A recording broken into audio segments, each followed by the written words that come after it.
Hello and welcome our blood viewers to RTD's News English edition. We begin with our top and major highlights.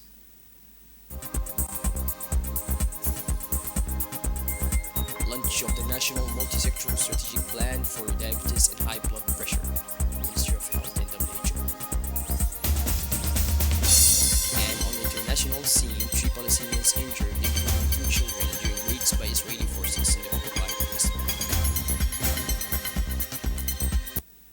Welcome back to our newsroom. In our parliamentary news, the National Assembly is entering a new phase in its legislative calendar on Tuesday. On Thursday, the Conference of Presidents set the deadline for forwarding pending bills to the standing committees for detailed examination. In accordance with Article 12 and 21 of the National Assembly's Rules of Procedure, the Conference of Presidents, chaired by President Deleta Mohamed Deleta, met on Thursday, March 6, 2025, to set and ratify the transmission of pending texts for consideration by the standing committees.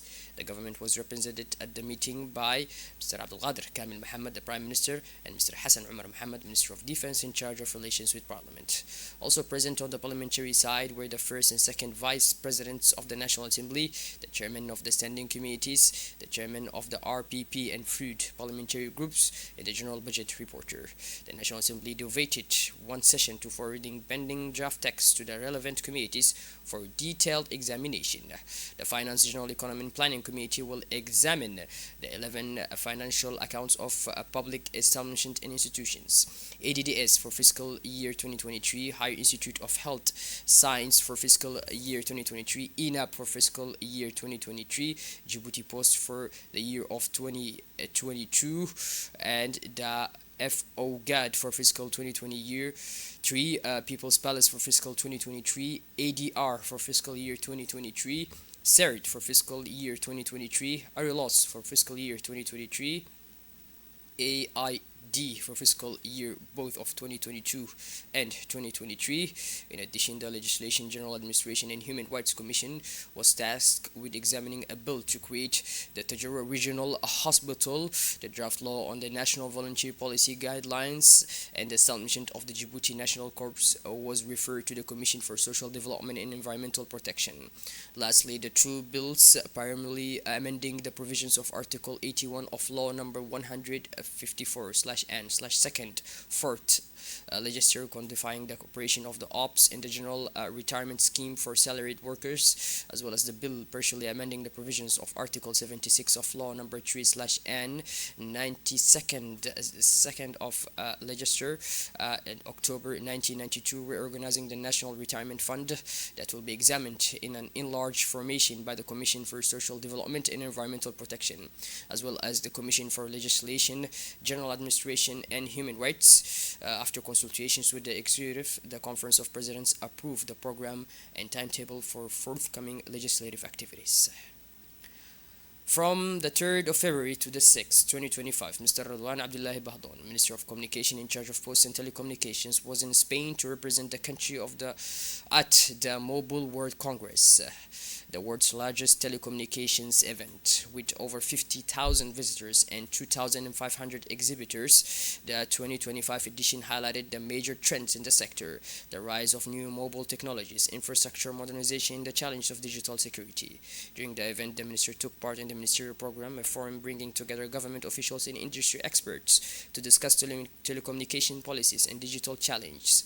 Djibouti, which is committed to modernizing to infrastructure, was able to share its experience and learn from the best practices and regulation and data protection. One of the highlights of the mission was the ministers' meeting with Huawei's regional director for East Africa.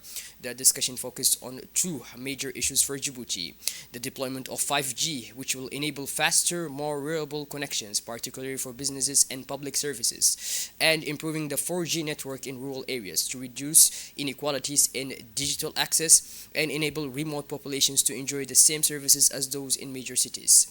These projects are part of a strong commitment to making the digital age a driver of development for all Djiboutians, leaving no one behind. On the sidelines of the Congress, Mr. Radwan Abdullahi Bahdon met with several counterparts and leaders of technology companies. Discussions focused on investment opportunities in telecommunications and the need for a better framework for digital development, particularly in terms of data protection and cybersecurity. The minister also took part in roundtable discussions on the future of mobile connectivity and how new technologies can reduce the digital divide in Africa. Uh, he was clear Djibouti is ready to play a major role in this transformation and to attract partners to support its digital development. The Secretary of State Sport, Mr. Hassan Mohammed Kamil, yesterday evening kicked off the Ramadan Pentateuch tournament in the commune of Balbala at Sheikh Musa in the front of the RPP Annex. The event, which has become a not to be missed a rendezvous for the enthusiasts this year, brought together 32 teams from the three communes of Djibouti City, as well as institutions such as the Djibouti Armed Forces, the National Gendarmerie, the National Police, the Prison Guard, and the Port of Djibouti. The opening ceremony was attended by a number of senior sports figures, including the Secretary General of the Ministry of Sport, Mrs. Khadija Ibrahim Idris, the Director of Sport, Mr. Abshir Ali Hassan, and the President of the Bull Sports Federation, Mr. Ali Ilmi. From the very first evening, the atmosphere was one of competition, with some hotly contested matches. The Djibouti Armed Forces beat the Hayabli team 10-3, while the commune of Balbala dominated the Sheikh Musa team 13-0, launching the year's event. Mr. Hassan Muhammad Kamil praised the importance of these sporting events, which strengthen ties and encourage the practice of sport in a convivial setting. Throughout the month of Ramadan, the enthusiasts of the sport will have the opportunity to follow exciting matches right up to the grand final that will crown the champions of this 2025 edition. The Ministry of Health, in partnership with the World Health Organization, today launched the National Multisectoral Strategic Plan for Diabetes and Hypertension 2026-2030. This ambitious plan is part of a national effort to strengthen the prevention and management of non-communicable diseases, which are seen as major public health challenge. Faced with the resurgence of diabetes and hypertension, two diseases linked to modern lifestyle and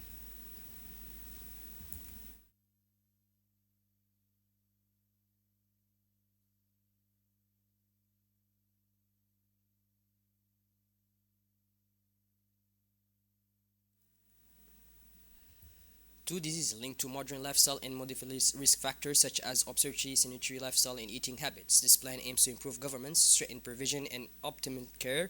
It is based on five strategic priorities: improving health governance through better coordination between all players in the sector, reducing risk factor by promoting a healthy lifestyle, building the capacity of healthcare professionals, surveillance system to ensure rigorous monitoring of health indicators.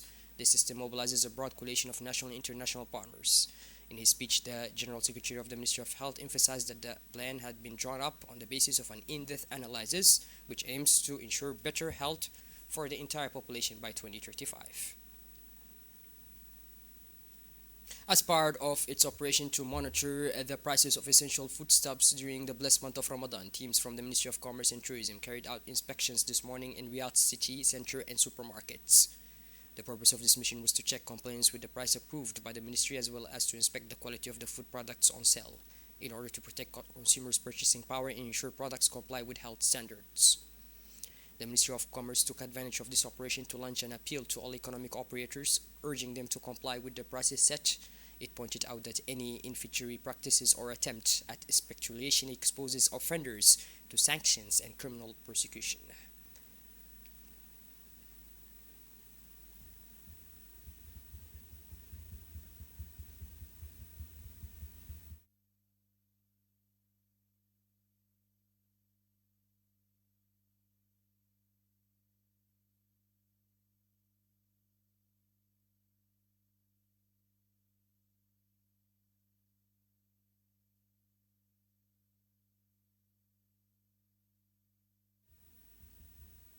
Shifting gears towards the international scene now, three Palestinians, including two children, were injured by live ammunition during raids carried out by Israeli forces in Rahiyah and Qusra areas of the occupied West Bank.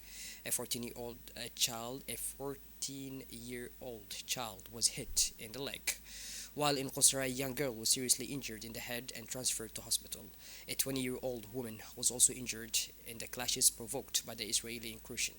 The Israeli forces used stun bombs and toxic gas during the operations, aggravating tension in the targeted villages.